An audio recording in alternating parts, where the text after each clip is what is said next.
Ladies and gentlemen, welcome to this episode of the Stable Parenting Podcast. My name's Shane Jacob, your host, and I thank you for taking your time to be here with me today. There's a lot of places you could be, and I'm glad you're here with me. That means you're interested in being a better parent, being a better human being as much as you can. And I just want to tell you, I appreciate all the comments, all the likes on our media, all the follows, all the reviews, and all the downloads that happen that we get as a result of this podcast. Today, I'm going to try to deliver, as always, something that will be beneficial to you and the people that are important to you. So here we go. It's kind of an unusual topic, and here's what it is. Here's what the topic today is what I want to talk about is teasing. Okay. So, I'm the oldest, if you didn't know, of 8 kids.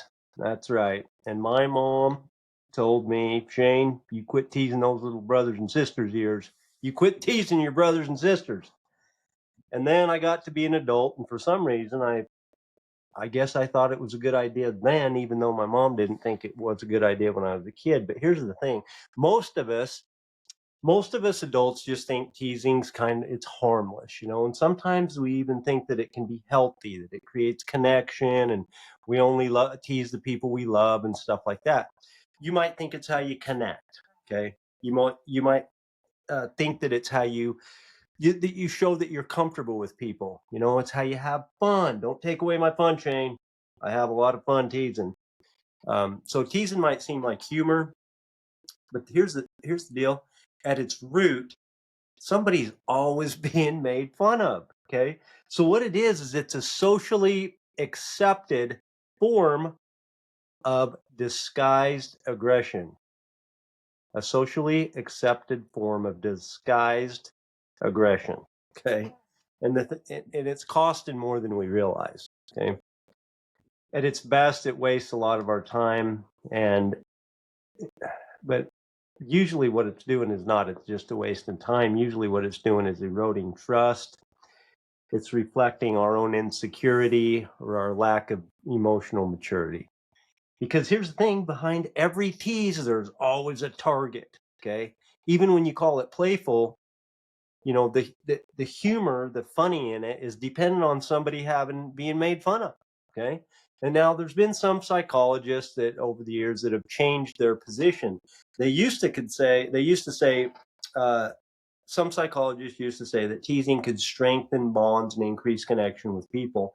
And a lot of these same psychologists now say that it reinforces hierarchy or superiority, not connection. Okay. They're changing their position on it. Teasing is what it is. Teasing is making fun of other people. Okay. That's what I'm talking about. I'm not talking about, uh, let me just be clear about what I'm talking about, what I'm not talking about. If you think about teasing the way I'm describing it, either me or a group of people get together, okay, and I'm going to make fun of your weakness, your mistakes, your errors, your personal problem, whatever it is about you, and then we're all going to laugh and laugh. And maybe you're going to laugh too about the whole thing. And maybe you just don't know what to do about it because it feels so uncomfortable, or you want to cry, or you want to lash out, but you don't want to be made fun of worse. So you laugh along and you just kind of hope that it goes away. Or a lot of times what you do if you're the target is you change the target, you deflect it from you to someone else by making super fun of coming up with something, to make fun of somebody else with in a much harsher way. So you change the target to somebody else.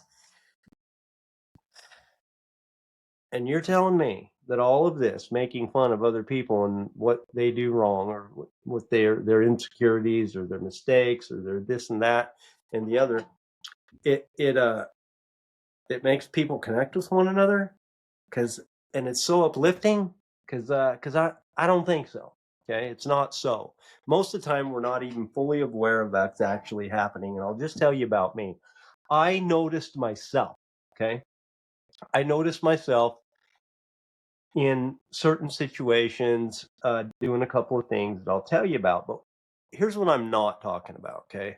I'm not talking about laughing or laughter. Laughing is medicine for the soul, okay? I work with comedians. I have comedians that are mentors of mine in my speaking business. Um, I'm not talking about a joke. I'm talking about teasing, making fun of somebody else, okay? Because what teasing is it's criticism. It's criticizing people without and trying not to be accountable or responsible for it. So it's criticizing without accountability.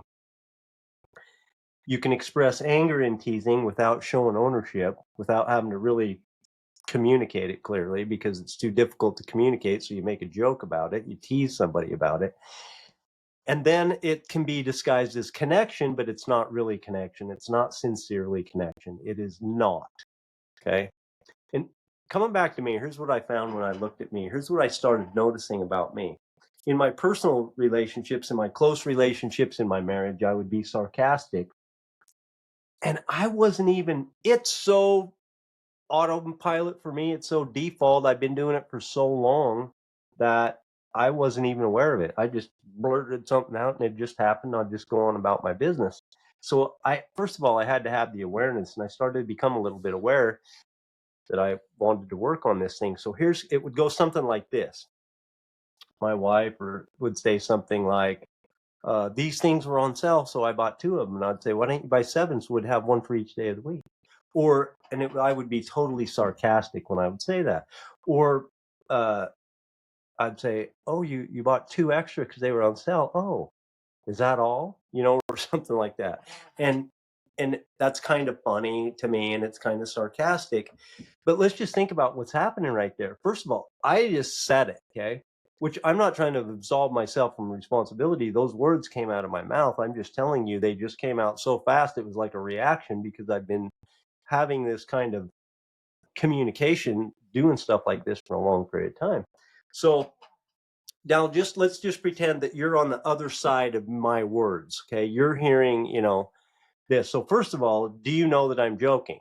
Or did you take it serious and literally that, why didn't you get seven? Oh, I didn't get seven because, and then you find out that it's a joke. So first of all, there's confusion, okay? Because you may not be clear if it's like, wait a minute, are you serious? Because I got a really good deal on these. Maybe I should have got more. So there's confusion. Then if you're on the other end of this, you find out you're trying to clear up the confusion in your mind, maybe, and you find out, oh, he's making fun of me, he's being sarcastic, and then what does that do to you? You're like, oh, ha ha ha. Really funny. I'm glad we had this talk. You're oh, look at all the connection we just had. Okay. It wasn't working well. And by the way, come back to my side of the coin. So that's one side of the coin. Back over here. Do you think that I clearly communicated a problem that I was having? If I really wanted to say something about how many of whatever this thing was that if I had a position, do you think I clearly communicated my position? Absolutely not. I didn't gain anything other than somebody in this relationship was more either confused or upset. And that's what I noticed. I also noticed, that's not the only time, okay, and I think boys and men do this. I mean, we do it since we're kids, but sometimes a lot of us keep on going in groups and at work or at the gym or wherever a group of, uh, when we're riding horses or whatever you do in a group, okay?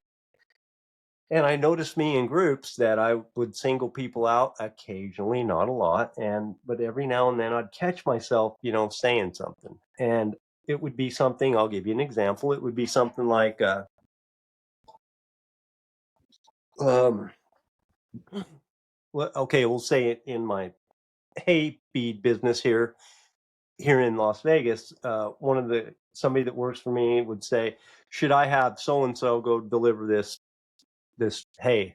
And I would say, and it would be in a group of people, and he would say, should so and so go? Should I have this person go and do this delivery? And I would say, yeah, sure, he hasn't had an accident for 2 hours, so why don't you have him go? See, and so what did that mean? Okay, first of all, it's a dig on whoever the person was if they were in the group. Second of all, I'm making fun of the decision sort of that he was making. I mean, there's so many things wrong about this. And people would just kind of laugh at it and go on, and I'd just kind of let it go. And again, this was an automatic reaction. And some of them, it wouldn't be so serious and out of anger. It would be uh, more lighthearted, but at the root, it had sarcasm and a little bit of message to it. Now, what do you think was happening there? The same thing was happening that was happening back at home, basically, right? There was confusion because they didn't know I wasn't clearly communicating anything, just being sarcastic. And they're like, wonder if you're angry. What does that mean? Are you for real? Should I really have him go? I don't know what you mean. And then, uh, you know, is this thing not resolved? What's going on? Why are you talking about an accident that happened a while back? And just this is an example that didn't even have, I didn't actually say that, but I would say something kind of like that. Um, uh, and so I started noticing, okay, with me, I started noticing this in me, and I didn't like the results I was getting. You know what else I noticed? And I would like you to think about this also. If you think about this yourself. What I saw when I looked around at the people that I admire, the people that I want to be like, the people that I'm going for, my mentors, the people that I look up to, I noticed they didn't have a lot of this teasing going on in their lifetime. They just didn't. And if they did, I didn't see it. Okay. And so I took that into account, and I would just encourage you to look around to people that you admire, people that are good at relationships, and see what you see. Okay. Let me tell you, here's the things about teasing. Okay. One thing I said, and that is that teasing is aggression and it's hiding behind humor, like in my thing. But at the root, every tease has a target. Okay. And a lot of times people will say, and I do this too, I would do this too. I'd say, hey, hey, easy, man, take it easy. I'm just kidding. I'm just joking. Just joking. Or if it was the lighthearted thing, kidding, just so you know, kidding. Okay. But what is that? Okay.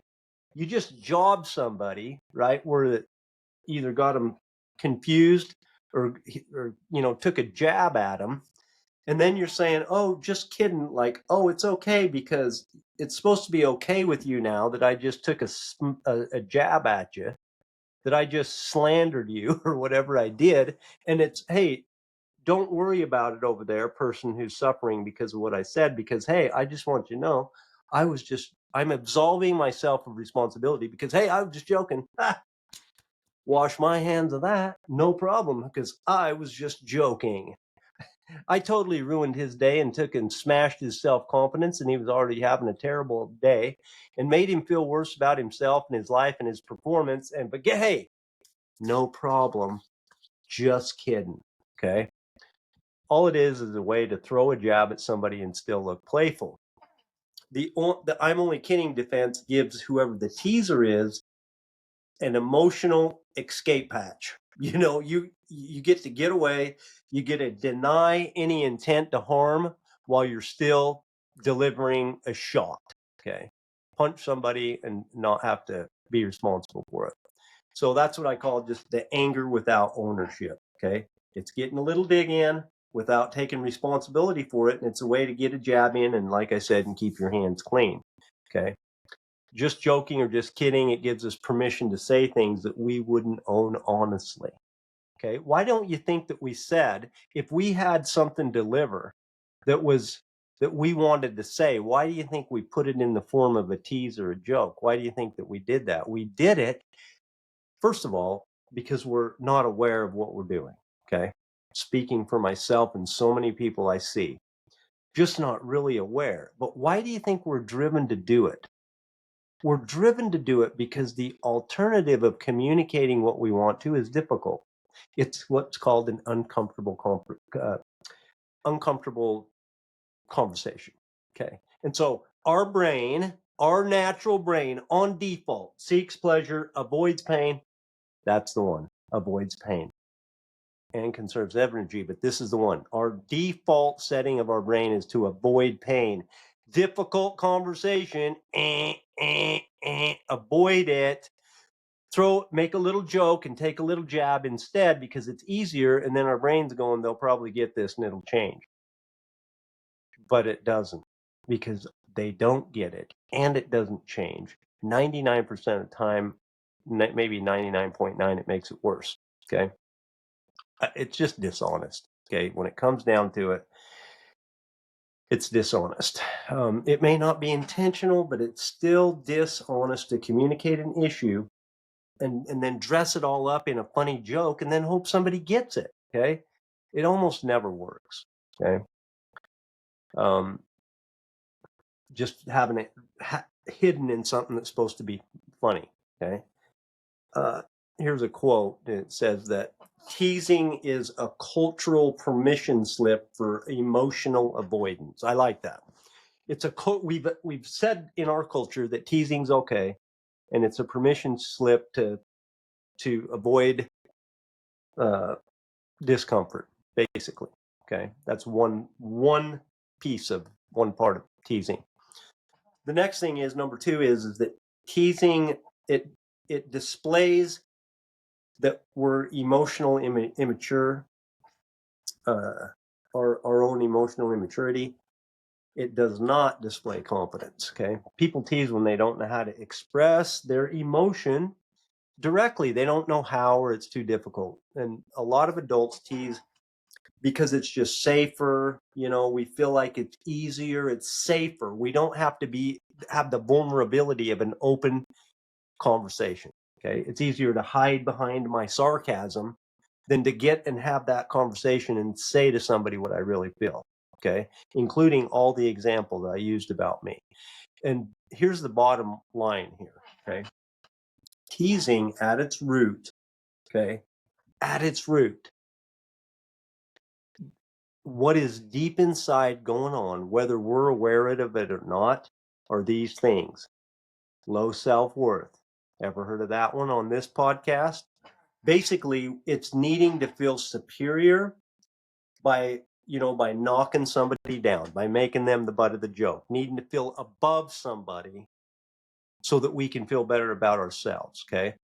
The joke becomes a way to distract from the insecurity. It's a shortcut for the people that haven't learned how to communicate with courage. Okay. Um, the next thing that teasing does is it avoids intimacy. Okay. Humor can be used as armor to keep people from getting too close. Okay.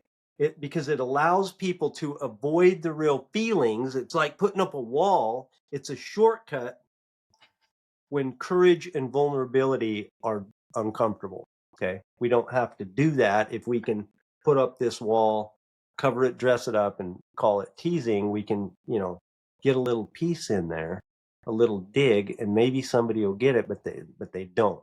But at the root, remember, the thing that I'm talking about here is avoiding intimacy because of a lack of courage, emotional courage. Okay. Because a lot of times we're not even really aware of what's happening. The other thing is it's laziness. Okay. It's choosing to laugh over. It's choosing just to laugh. And you know what? This is not don't laugh. Okay. I love to laugh. I'm all for laughter. Laughter's part of life and it's medicine. That's not what I'm talking about. I'm talking about making fun of other people. Okay. For any reason. And if you've ever noticed that when you're making a dig on somebody, they might laugh and join in, ha ha ha, that's so funny. But let me just say, a lot of the times, I believe that those are like compliance laughs. They're just kind of laughing to get along and hope it goes away. From the social pressure, if it's in a group, I don't think it's genuine humor or genuine amusement most of the time. Most of the time, it's just like, ha ha, I can handle this discomfort. Can't you see me? I'm laughing along with you, ha ha ha. But really, they're not uplifted. Okay? They're not uplifted. So, why would we if you think about it? Teasing is disguised criticism. It's not connection. Okay? Even when relationships where people claim that, we tease because we love each other in our family. Okay. The research doesn't show any improved connection. It shows increased confusion. Okay. Just like everything. What I see and notice and learn in my experience, I have researched. This is not the world according to Shane. This is the world according to Shane plus research. Okay. And what the research shows is increased confusion. And by the way, confusion is the opposite of trust. So you tell me how much teasing you want to keep doing in the relationships that you care about. Just saying. It's something that I'm working on, and I'm really got down to much less, if any, of this.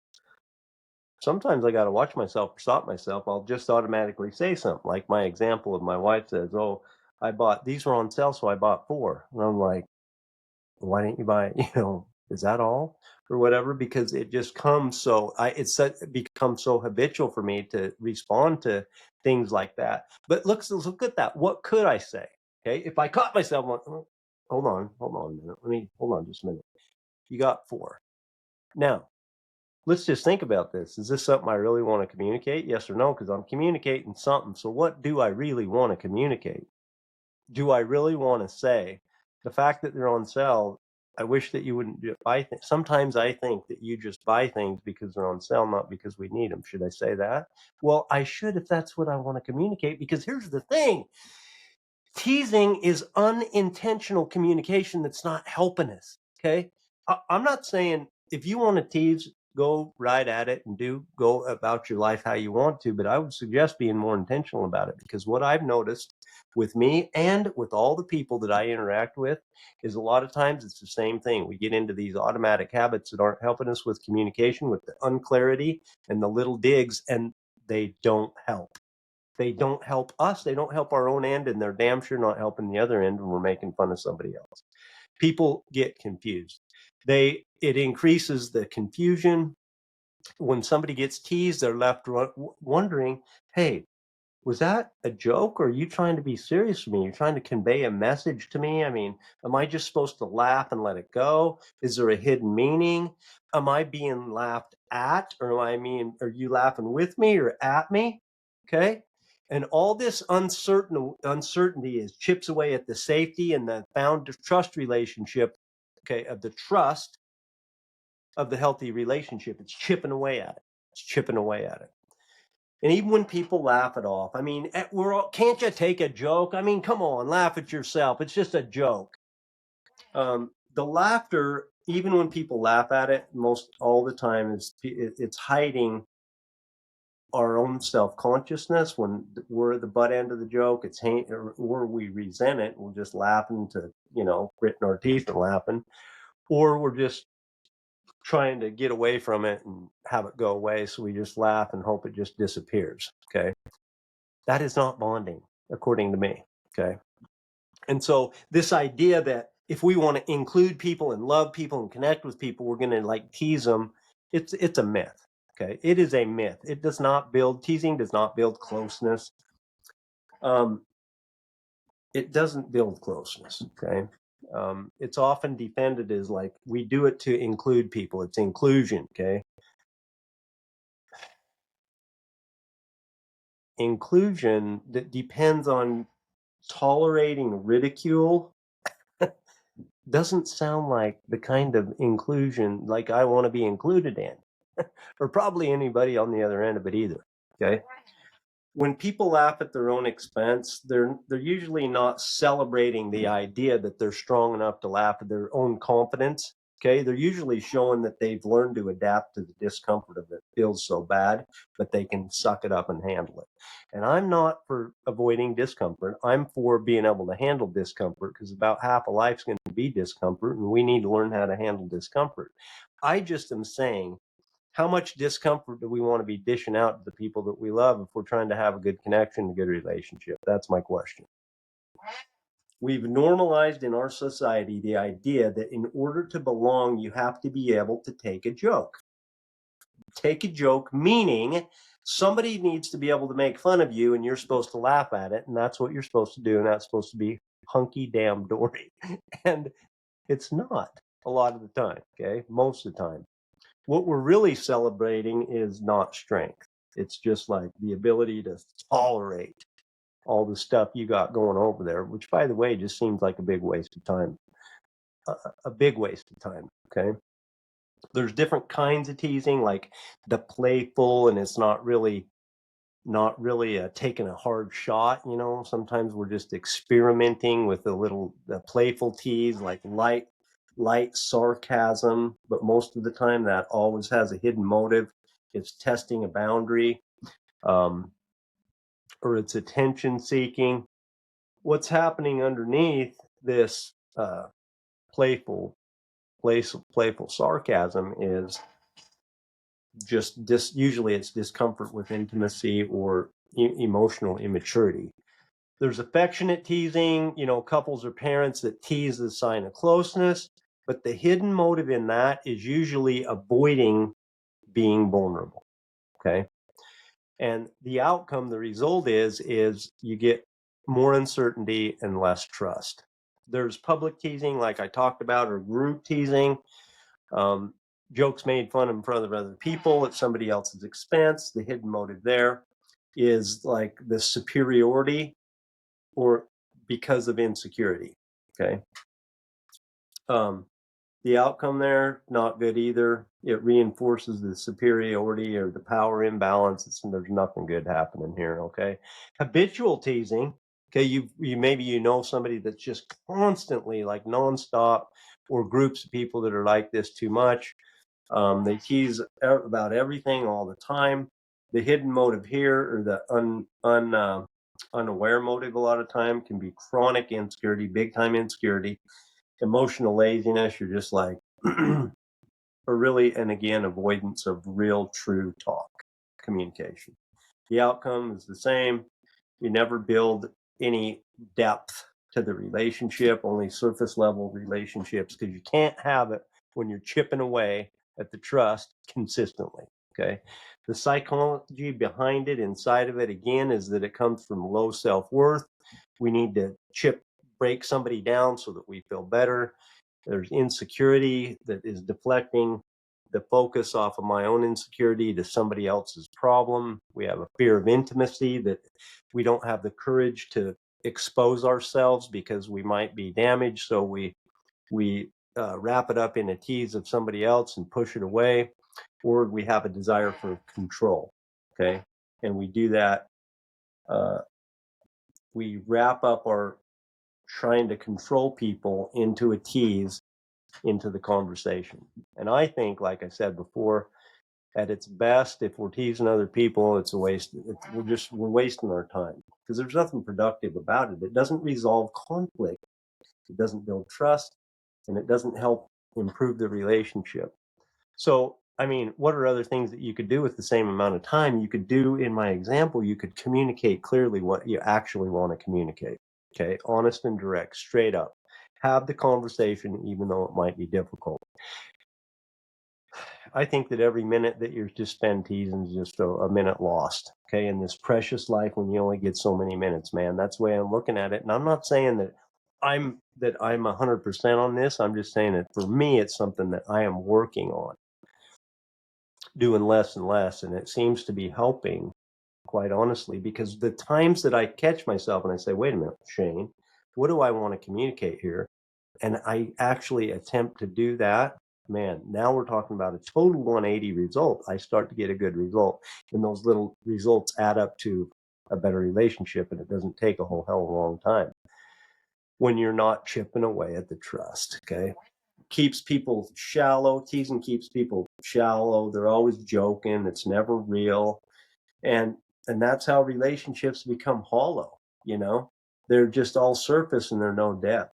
It teaches people and parents, it teaches people, and especially kids, how to behave, because they see adults model it. Okay, they see that humor and belittling people is normal. This is how people interact with each other, that it's not harmless. And basically, we're teaching our own kids how to have emotional confusion in their life. Okay. The deeper truth is that teasing reflects a fear of honesty. Really, it is fear, is where it's coming from. Fear of saying what we really mean. The uh, fear of showing who we really are, because we're insecure. We're not really certain, and we're not fully okay with who we are. And our culture fully accepts it. And matter of fact, we reward sarcasm and sometimes we get punished for sincerity. So we tease instead of telling the truth. A lot of times we laugh instead of listening. Um, but what that is it's avoidance. Okay, we're just kicking the can down the road because something bad's going to happen and we're making it worse. I said this in the beginning, but I'll say again, criticism, teasing at its root is criticism without accountability. It's anger without ownership, and it's connection, insincere connection. It's connection without sincerity. There's nothing emotionally healthy about it. Um, so, when people begin to relax when they trust us and they know that they won't be the next one in the punchline, they're not going to be the next butt of the joke. You start to get more respect. You show maturity and control by speaking to people directly.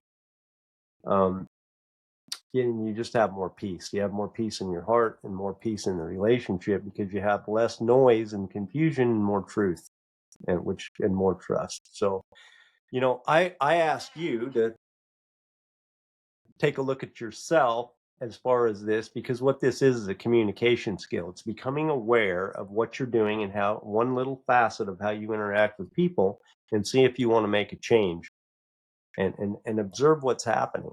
Okay. Why do I tease? And when am I teasing? What am I avoiding when I make a joke instead of speaking honestly? These are questions. Okay. When, just stop and observe yourself and see what's going on. Teasing really is the language of fear. It's the language of fear. Fear of being real. And the more that we let go of it, the more peace, the more trust, and the more depth that we can gain in our relationships. Because real strength isn't having a good comeback to a joke or a dig. The real strength is in being able to speak your truth without needing to disguise it. Okay. To be yourself, to be open, to be vulnerable, to be courageous, to be assertive, to be genuine. That is, that's the real strength. Okay. Um, every word that we speak to one another is either building somebody up or breaking them down. And I hope you join me in making sure that our words, as much as we can, we're not going to hit 100%, but more and more that our words are building people, building ourselves, and building other people. That is my hope for you and the world, and me and the world, and all of us. Again, thank you for being here with me today. Make sure you check out the amazing offer we have at Stable Living Coaching. You don't want to miss that. It's only going to be till the end of this year, so you're going to want to make sure that you get in on that right away. And remember, my friends, you cannot fail as long as you don't ever stop chasing it.